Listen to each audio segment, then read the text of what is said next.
were like they weren't super strict, but they were pretty. They were quite conservative, so they wouldn't let me go out and drink and party and all of the other things. So I thought, well, I can't wait to move out and go to uni and party and do whatever I want, no rules. So I think in some ways, I was actually more excited about that aspect of going to uni than what I was studying. So I chose to study accounting and finance, which for anyone who knows me is not really the obvious choice for what you would expect me to study. And it was, I found it enjoyable because it was a lot more relevant than what we'd been learning at school. Like it was more practical, more tangible things that we were learning. But I also, the whole time I was at uni, I had this idea, okay, I can't wait to finish and get a real job. And then halfway through my second year, I got a quote unquote real job at an accounting firm in Brisbane.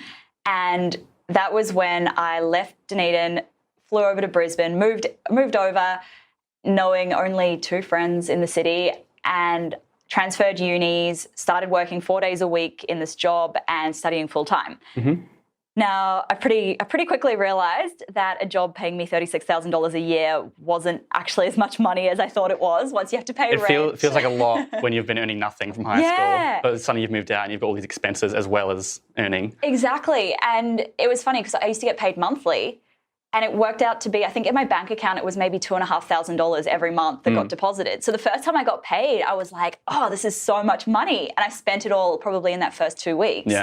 And then I realized, oh, actually, there's another 2 weeks before I get paid again. And so going from uni life and school life that had been very, very flexible into corporate life, that was a bit of a shock to the system because you're expected to be at your desk at 8:30. If you're late, it's a big deal. You're expected to put in the hours, and if the work's not done at 5 o'clock, you're expected to cancel whatever plans you have and stay until that work's finished. And I think for a 19-year-old, that was a lot of responsibility because I hadn't realised up until then my life had been fun and party and no responsibility. And suddenly I had these clients that I was doing work for and I had to be responsible. And I think the novelty wore off pretty quickly. It's such a big shift. And the same with for me because I went from high school into business, but I was the opposite. I was the opposite of having all the structure. I had zero structure because when you're running on your business, you're all self-accountable. So it's like I had to be getting up early. I had to be doing the stuff without the accountability, which is really hard. And it's such a big shock to the system, especially because when you, as you said, Dunedin, I know Dunedin, I got mates there. It's just party central. It is. It's my sister, I think, is planning to go there when she finishes high school.